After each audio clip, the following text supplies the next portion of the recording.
আমন্ত্রণ নিউজ 24 সংবাদে সাথে আছি আমি সারা মেহজাবিন। দেখছিলেন সংবাদ শিরোনাম, এবার বিস্তারিত। গায়ের জোরে ইশরাক হোসেনকে মেয়র হিসেবে শপথ নিতে দিচ্ছে না সরকার। অভিযোগ বিএনপি নেতাদের।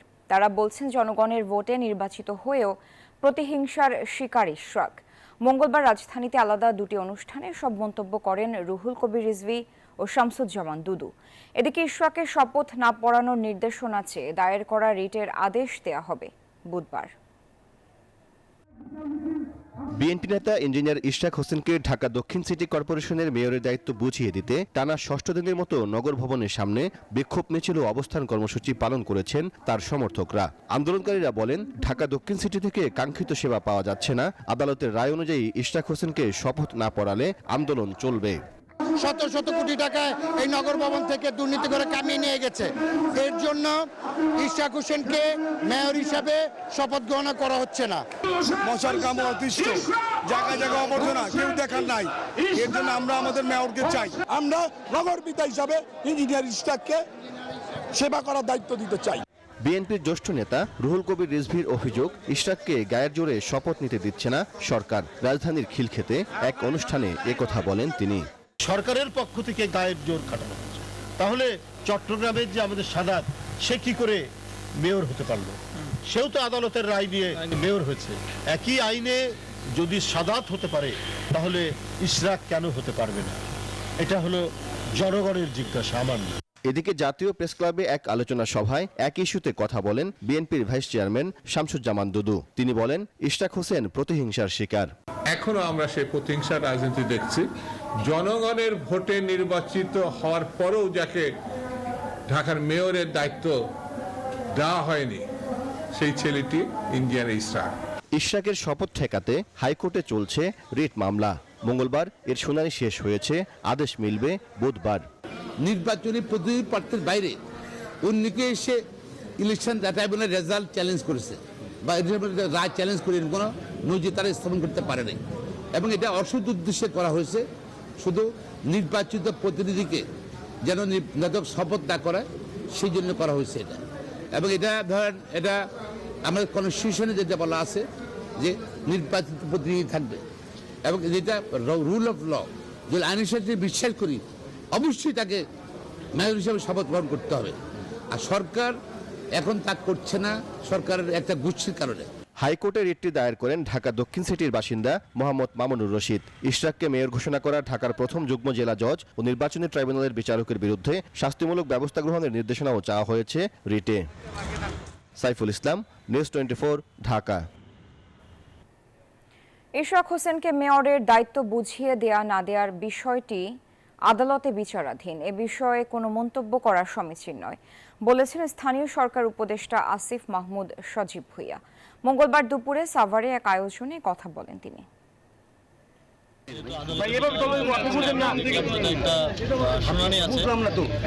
আদালতে বিচারাধীন বিষয় নিয়ে কোনো মন্তব্য করা এখন সমীচীন হবে না। দেখা যাক শুনানিতে কি নিষেধাজ্ঞা আমাদের থেকে বেশি ভারতেরই ক্ষতি হবে, কারণ বাংলাদেশে বেশি রপ্তানি করে থাকে। তবে অবশ্যই যেহেতু এটা একটা সাডেন এসেছে, সেক্ষেত্রে আমাদের বিকল্প ব্যবস্থা খুঁজতে হবে। সংস্কার কমিশনের প্রস্তাব আমলে নিয়ে নির্বাচন কমিশন পুনর্গঠন ও স্থানীয় সরকার নির্বাচনের দাবিতে আগামীকাল সকাল 11টায় নির্বাচন কমিশনের সামনে বিক্ষোভ কর্মসূচি পালন করবে জাতীয় নাগরিক পার্টি। রাতে বাংলা মোটরের সংবাদ সম্মেলনে কথা জানায় জাতীয় নাগরিক পার্টি এনসিপি।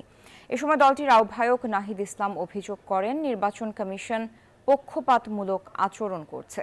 স্থানীয় সরকার নির্বাচন দেওয়ার মাধ্যমে বর্তমান সংকট দূর করা সম্ভব। জাতীয় নির্বাচন ও গণপরিষদ নির্বাচনের তারিখ ঘোষণার পর স্থানীয় সরকার নির্বাচন দেওয়ারও আহ্বান জানান নাহিদ। অনতি বিলম্বে স্থানীয় সরকার নির্বাচন দিয়ে দেওয়া উচিত এবং স্থানীয় সরকার নির্বাচন দেওয়া এই নির্বাচন কমিশনের পক্ষে সম্ভব নয়। সেই আস্থাটা আমরা রাখতে পারতেছি না, কারণ তারা পক্ষপাতমূলক আচরণ করছে। তারা সংস্কার প্রস্তাবনা আমলে নেয়নি এবং তাদের যে গঠন প্রক্রিয়া সেখানেই ত্রুটি রয়েছে। ফলে আমরা প্রথমে নির্বাচন কমিশনকে পুনর্গঠন করে স্থানীয় সরকার নির্বাচনের দাবি জানাচ্ছি। নতুন স্থানীয় সরকার নির্বাচন করলে জনপ্রতিনিধি আসবে, নাগরিক সমস্যাগুলো লাঘব হবে এবং এই যে বিভিন্ন আগের অবৈধ নির্বাচন আমরা বলতেছি যে নির্বাচনগুলো অবৈধ ছিল এবং ওই আমলে ফ্যাসিবাদ বিরোধী সবগুলো পক্ষ আমরা প্রত্যাখ্যান করছি। এখন সেই নির্বাচনের তো আমি বলতে পারি না আমি সেটার বৈধ মেয়র বা প্রার্থী, এটা আসলে দ্বিচারিতা। তো সেই জায়গা থেকে স্থানীয় সরকার নির্বাচনের মাধ্যমে আসলে এই সমস্যাগুলো সমাধান করা প্রয়োজন। সুপরিকল্পিতভাবে জাতীয় নির্বাচন পেছানোর ষড়যন্ত্র হচ্ছে, এমন অভিযোগ করেছেন বিএনপি মহাসচিব মির্জা ফখরুল ইসলাম আলমগীর। মঙ্গলবার বিকালে গুলশানে দলের যৌথ সভায় অভিযোগ করেন তিনি। বলেন, জনগণকে নির্বাচন থেকে দূরে রাখতে একটি মহল বিভাজনের রাজনীতি শুরু করেছে। বিএনপির প্রতিষ্ঠাতা জিয়াউর রহমানের ৪৪তম মৃত্যুবার্ষিকী উপলক্ষে গুলশানের দলের চেয়ারপারসনের রাজনৈতিক কার্যালয়ে অনুষ্ঠিত হয় দলটির যৌথ সভা। ঘোষণা করা হয় ৮ দিনের দলীয় কর্মসূচি। সভায় ভার্চুয়াল মাধ্যমে যুক্ত হন বিএনপি মহাসচিব মির্জা ফখরুল ইসলাম আলমগীর। দেশের উন্নয়ন ও গণতন্ত্র ফেরানোর পথ চলায় বাধা দেওয়া হচ্ছে উল্লেখ করে বলেন, জাতীয় নির্বাচন পেছাতে সুপরিকল্পিতভাবে ষড়যন্ত্র হচ্ছে। অত্যন্ত সুপরিকল্পিতভাবে নির্বাচনকে পিছিয়ে দেওয়া, জনগণের যে অধিকার সেই অধিকার থেকে জনগণকে বঞ্চিত করাবার এবং ভোটের অধিকার থেকে বঞ্চিত করবার একটা পায়তারা শুরু হয়েছে। এবং আপনারা নিশ্চয়ই লক্ষ্য করেছেন যে বিভাজনের রাজনীতি আবার শুরু হয়েছে। এখানে গোত্রে গোত্রে যে বিভাজন সৃষ্টি করার চেষ্টা করা হচ্ছে। মির্জা ফখরুল বলেন, সরকারের বিভিন্ন প্রতিষ্ঠানকে বিতর্কিত করার ষড়যন্ত্র চলছে। দেশকে অস্থিতিশীল করতে সরকারের মধ্যে অনাকাঙ্ক্ষিত অনুপ্রবেশ ঘটেছে। সরকারের বিভিন্ন ইনস্টিটিউশনগুলোকে পরস্পরের মুখে আপনার মুখোমুখি করার একটা ষড়যন্ত্র চক্রান্ত শুরু হয়েছে। আমরা দেখতে পাচ্ছি যে কিছু মানুষ যারা সরকারের মধ্যে অনুপ্রবেশ ঘটিয়ে বাংলাদেশকে ভিন্ন দিকে নিয়ে যাওয়ার চেষ্টা করছে। এদিকে জাতীয় প্রেস ক্লাবে এক আলোচনা সভায় যোগ দেন বিএনপির স্থায়ী কমিটির সদস্য নজরুল ইসলাম খান। বলেন, গণতন্ত্র প্রতিষ্ঠার মূল বাধা এখনো রয়ে গেছে। এ রাষ্ট্রের কল্যাণের জন্য কি কাজ করা হবে এই সিদ্ধান্ত নেওয়ার মালিক এদেশের জনগণ। আর জনগণ সেই ক্ষমতা, সেই অধিকার প্রয়োগ করে তার ভোটাধিকারের মাধ্যমে। ফ্যাসিবাদ বা স্বৈরাচার তার পতন হয়েছে, কিন্তু এখনো জনগণের শাসন, জনগণের নির্বাচিত প্রতিনিধিদের মাধ্যমে শাসন অর্থাৎ গণতন্ত্র পুনঃপ্রতিষ্ঠা হয় নাই। স্থানীয় নির্বাচন দেখিয়ে জাতীয় নির্বাচন পিছিয়ে দিতে চাওয়ার পেছনে ভিন্ন উদ্দেশ্য রয়েছে বলেও মন্তব্য করেন নজরুল ইসলাম খান। ফজলে রাব্বি, সৌরভ, নিউজ 24, ঢাকা। ঢাকা বিশ্ববিদ্যালয়ের শিক্ষার্থী ও ছাত্রদল নেতা শাহরিয়ার আলম সাম্য হত্যার বিচার দাবিতে রাজধানীর শাহবাগ মোড় অবরোধ করেছেন ছাত্রদলের নেতাকর্মীরা। ছাত্রদল সভাপতি বলেন, এই হত্যাকাণ্ডের বিচারের দাবিতে প্রয়োজনে সারা দেশে একযোগে আন্দোলন চলবে। মুষলধারে বৃষ্টি শাহবাগে। পূর্ব ঘোষিত কর্মসূচি অনুযায়ী মঙ্গলবার বিকাল ৩টায় শাহবাগে অবস্থান নেন ছাত্রদলের নেতাকর্মীরা। অভিযোগ করেন, প্রকাশ্যে একজন নেতাকে কুপিয়ে মেরে ফেলা হলো, অথচ এখন পর্যন্ত দৃষ্টান্তমূলক কোনো পদক্ষেপ নেওয়া হয়নি। কেন প্রতিদিন লাশ পড়ছে আর কেন প্রতিদিন ছাত্র দলেরই লাশ পড়ছে, এটা কিন্তু আমাদের ভিতরে একটা সন্দেহজনক একটি বিষয় দাঁড়ায়। এখানে আমরা সারা বাংলাদেশের সমগ্র ছাত্রছাত্রীর জানমালের নিরাপত্তার জন্য আমরা যে এখানে অবস্থান কর্মসূচি নিয়েছি। এক সাম্য, তার বাবা তার খুব আদরের সন্তান, সে সমগ্র বাংলাদেশের কাছে সাম্যের বিচার চেয়েছে। আমরাও এই ন্যায় বিচারের জন্য শেষ পর্যন্ত লড়াই করে যাব ইনশাল্লাহ। এ সময় ছাত্রদল সভাপতি বলেন, সাম্য হত্যার বিচার নিশ্চিত করতে প্রয়োজনে সারা দেশের শিক্ষা প্রতিষ্ঠানে একযোগে আন্দোলন করা হবে।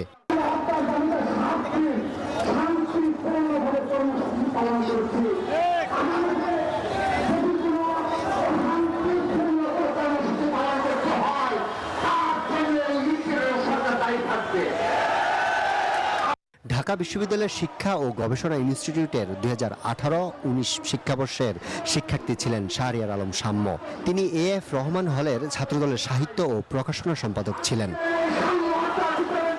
আরিফুল ইসলাম, নিউজ 24, ঢাকা। বকেয়া বেতনের দাবিতে মাঠে নেমেছেন গাজীপুর ও আশুলিয়ার 9টি পোশাক কারখানার শ্রমিক।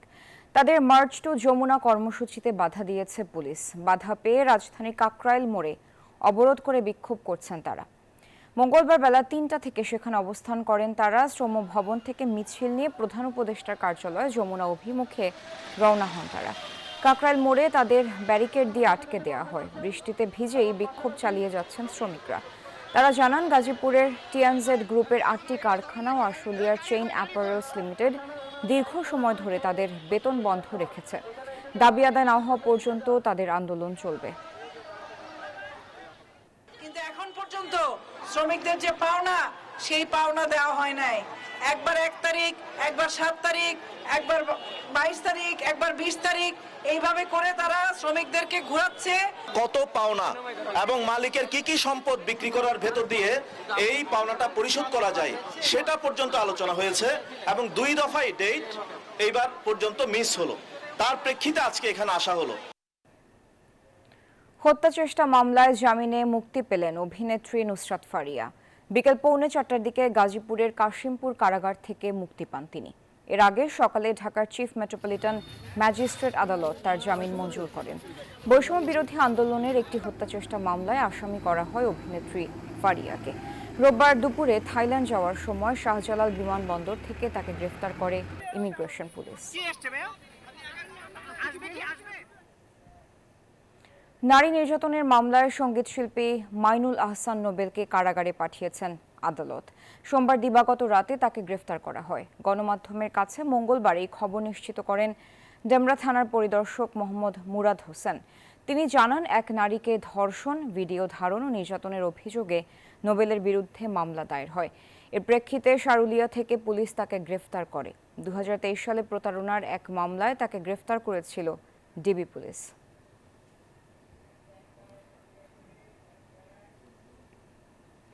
জুলাই আগস্ট গণহত্যায় আদালতের বিচার কাজ সরাসরি দেখতে পারবেন যে কেউ। নিজ ফেসবুকের মাধ্যমে এমন তথ্য জানিয়েছেন আন্তর্জাতিক অপরাধ ট্রাইব্যুনালের চিফ প্রসিকিউটর মোহাম্মদ তাজুল ইসলাম। আদালত কক্ষেও চলছে প্রস্তুতি। এদিকে সুপ্রিম কোর্ট জনগুরুত্বপূর্ণ সাংবিধানিক মামলাগুলোর শুনানি সরাসরি সম্প্রচার কেন দেয়া হবে না জানতে চেয়ে রুল জারি করেছেন হাইকোর্ট। বিশ্বের অন্তত 21টি দেশের আদালতের কার্যক্রম সরাসরি সম্প্রচারের সুযোগ থাকলেও বাংলাদেশের আদালতে কার্যক্রম সরাসরি দেখার সুযোগ ছিল না এতদিন। জুলাই আগস্টের মানবতা বিরোধী অপরাধের বিচারে স্বচ্ছতা নিশ্চিত করতে বারে বারে সংশোধন করা হয় আন্তর্জাতিক অপরাধ ট্রাইব্যুনাল আইন। সংশোধনে আরও যুক্ত হচ্ছে সরাসরি সম্প্রচারের বিধান। এই ধারাবাহিকতায় মঙ্গলবার ট্রাইব্যুনাল 1-এর এজলাস কক্ষে লাগানো হয় ক্যামেরা সহ আনুষঙ্গিক যন্ত্রপাতি। প্রসিকিউশন জানান, আদালতের অনুমতি সাপেক্ষে ট্রাইব্যুনালের বিচার সম্প্রচার করতে পারবে গণমাধ্যমগুলো।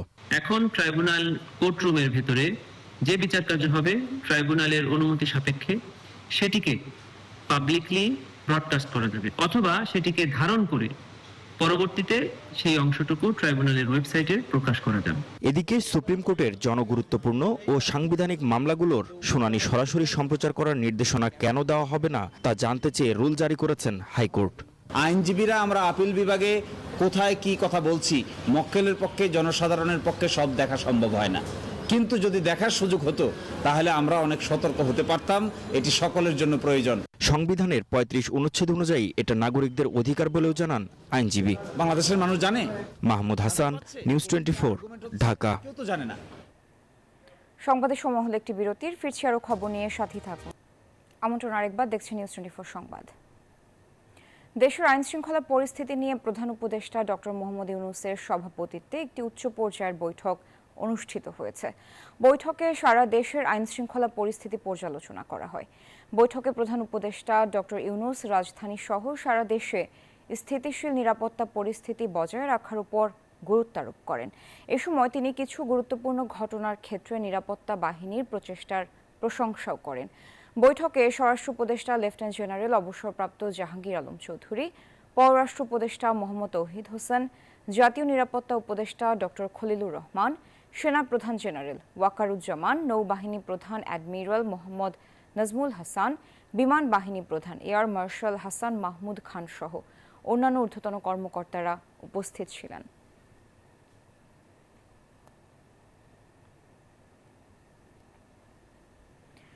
নরওয়ে সরকারের আন্তর্জাতিক উন্নয়ন বিষয়ক স্টেট সেক্রেটারি স্টেন রেনাতে হো হে ইম মঙ্গলবার রাষ্ট্রীয় অতিথি ভবন যমুনায় অন্তর্বর্তী সরকারের প্রধান উপদেষ্টা ডক্টর ইউনূসের সঙ্গে সাক্ষাৎ করেছেন এবং বাংলাদেশের প্রতি নরওয়ের অব্যাহত সমর্থন পুনর্ব্যক্ত করেছেন। সাক্ষাৎকালে হো হে ইম নরওয়ের প্রধানমন্ত্রী জোনাস গাহর স্টোরের পক্ষ থেকে শুভেচ্ছা জানান এবং বাংলাদেশের সঙ্গে নরওয়ের দীর্ঘস্থায়ী সম্পর্কের কথা তুলে ধরেন। এ সময় বহুপাক্ষিক সহযোগিতা এবং গণতান্ত্রিক রূপান্তরের প্রতি নরওয়ের প্রতিশ্রুতি তুলে ধরেন তিনি। সাক্ষাতে আর উপস্থিত ছিলেন সিনিয়র সচিব ও এসডিজি সমন্বয়ক লামিয়া মোর্শেদ এবং পররাষ্ট্র মন্ত্রণালয়ের মহাপরিচালক মোহাম্মদ মোশাররফ হোসেন।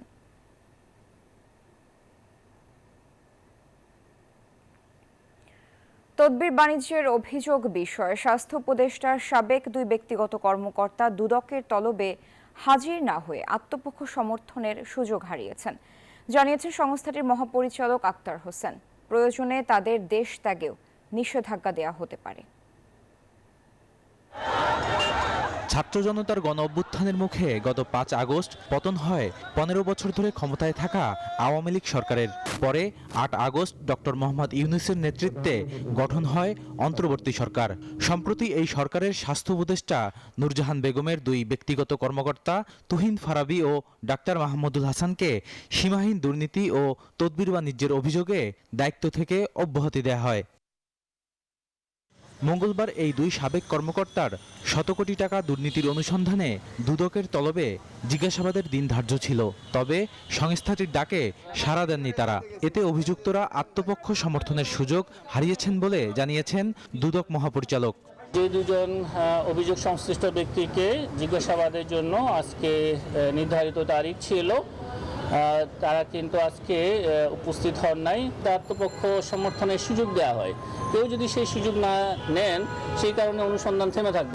টিআইবির নির্বাহী পরিচালক বলছেন, বর্তমান সরকারের অংশ হওয়া জুলাই আন্দোলনের কিছু প্রতিনিধি বিগত সরকারের দুর্নীতির পথই অনুসরণ করছেন।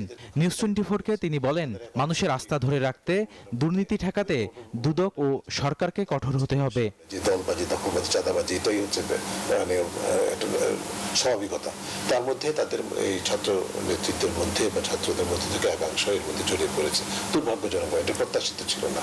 আন্দোলনের অংশীদার হয়েও যারা করছেন তারা কিন্তু আন্দোলনের যে মূল চেতনা তার থেকে সরে যাচ্ছে। যাদের বিরুদ্ধে সুনির্দিষ্ট অভিযোগ তাদেরকে বিচারের আওতায় আনতে হবে। এদিকে 2 কোটি 63 লাখ টাকার অবৈধ সম্পদ অর্জনের অভিযোগে পাসপোর্টের চট্টগ্রাম অফিসের পরিচালক সাইদুল ইসলাম ও তার স্ত্রীর বিরুদ্ধে মামলা করেছে দুদক।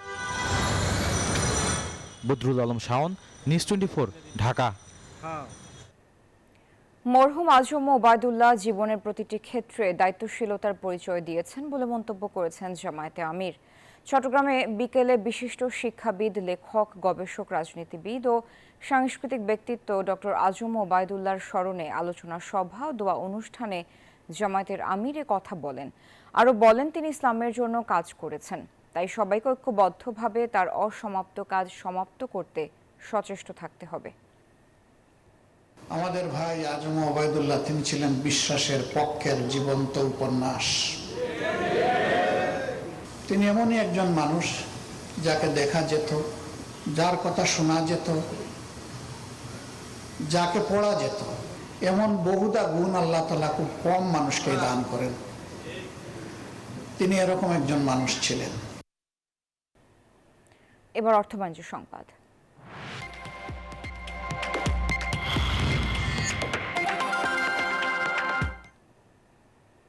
সরকারি কর্মকর্তা কর্মচারীদের জন্য পুনরায় মহার্ঘ ভাতা দেওয়ার সিদ্ধান্ত নিয়েছে সরকার।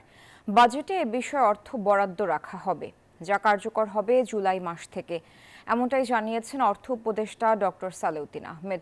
মঙ্গলবার সচিবালয়ে ক্রয় সংক্রান্ত উপদেষ্টা পরিষদের বৈঠক শেষে এসব তথ্য জানিয়েছেন অর্থ উপদেষ্টা। বলেন, গত জানুয়ারি থেকেই সরকারি চাকরিজীবীদের মহার্ঘ ভাতা কার্যকরের পরিকল্পনা ছিল সরকারের। সে অনুযায়ী উদ্যোগও নেওয়া হয়েছিল, কিন্তু সংকটকালীন অর্থনৈতিক পরিস্থিতিতে এই উদ্যোগের সমালোচনা করেন অর্থনীতিবিদরা। এমন প্রেক্ষাপটে তখন মহার্ঘ ভাতা দেয়া থেকে সরকার সরে এলেও এখন নতুন করে আবারও উদ্যোগ নেওয়া হয়েছে। আমরা অ্যাক্টিভলি কনসিডার করছি। এটা নিয়ে আমি কনসিডার করছি, এটা কমিটিকে দায়িত্ব দিয়েছে আমি, ওরা ওয়ার্কআউট করলে আমার কাছে দেবে। হওয়ার চান্স মোটামুটি, কিন্তু হয়তো একটু সময় লাগবে। আমি বাজেটে ওয়ার্কআউট করে দেখি কখন থেকে দিতে পারবো, কত দিতে পারবো। সময় হলো আরো একটি বিরতির সাথে থাকুন। আমন্ত্রণ আরেকবার। গাইবান্ধার সাঘাটায় কালোবাজারে বিক্রির সময় ওএমএস এর 17 বস্তা চাল সহ ডিলার ও আওয়ামী লীগ নেতা আফজাল হোসেনকে আটক করে পুলিশে দিয়েছে স্থানীয় জনতা। মঙ্গলবার উপজেলার কলেজ মোড় থেকে সব চাল আটক করা হয়। পুলিশ ও স্থানীয়রা জানায়, মঙ্গলবার দুপুরে বোনারপাড়া ইউনিয়নের খাদ্য বান্ধব কর্মসূচির ডিলার আফজাল সরকারি খাদ্য গুদাম থেকে 17 বস্তা চাল তোলেন। পরে সব চাল কলেজ মোড় নামক এলাকায় নিয়ে এসে বস্তা পরিবর্তন করে কালোবাজারে বিক্রির চেষ্টা করেন। বিষয়টি টের পেয়ে আফজালকে আটক করে পুলিশে খবর দেয় স্থানীয়রা।